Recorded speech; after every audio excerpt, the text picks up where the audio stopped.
Hello everyone, কেমন আছো সবাই?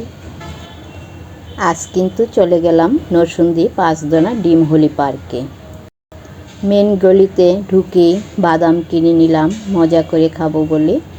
যাই বলো, বাদামের মধ্যে কিন্তু একটা ইমোশনাল কাজ করে, অল্প টাকায় আনন্দ বেশি।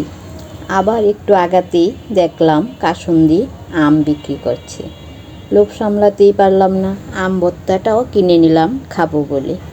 বাচ্চাগুলো খেলাধুলা করছে ডিম হলিডে পার্কেতে। কে কে গিয়েছিলাম সেটাও তোমাদের শেয়ার করব।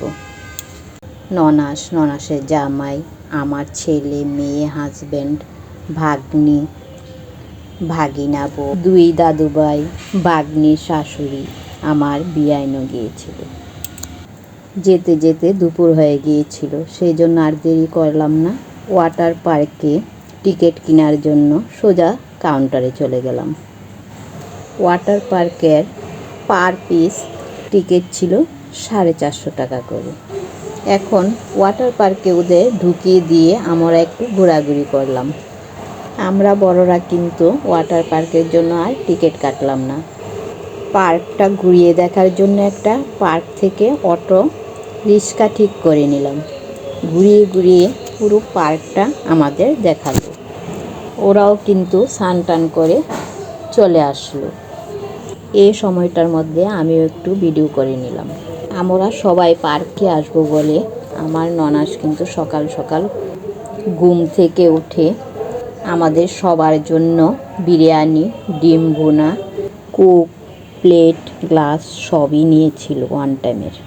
আসলে কি, একজন মুরব্বি থাকলে কিন্তু আমাদের ওই টেনশনগুলো মাথায় নিতে হয় না। এরা কিন্তু নিজেদের মতো করে গুছিয়ে নেয়। দেখো, এখন কিন্তু আমরা সবাই খাচ্ছি।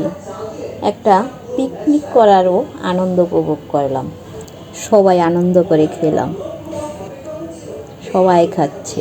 আমরা কিন্তু প্রিয়জন, আপনজনদের সাথে এই আনন্দ উপভোগ করাটা কিন্তু লাখ টাকা দিয়েও পাবো না। এই যে দেখো, আমার ভাগনা বউ কিন্তু আমাকে খাবার দেখাচ্ছে আর লোভ দেখাচ্ছে, আর বলছে মাম্মি আমরা কিন্তু খেয়ে নিচ্ছি আপনাকে রেখে। খাওয়া দাওয়া সেরে বাপ বেটি একটু দোলনায় দুলে নিল। পার্কটা ঘুরে দেখার জন্য আবার সবাই মিলে একটু চলে গেলাম। সারাদিনই খুবই এনজয় করেছি। আর কোথায় কোথায় গিয়েছি পরবর্তী ভিডিওতে কিন্তু শেয়ার করব।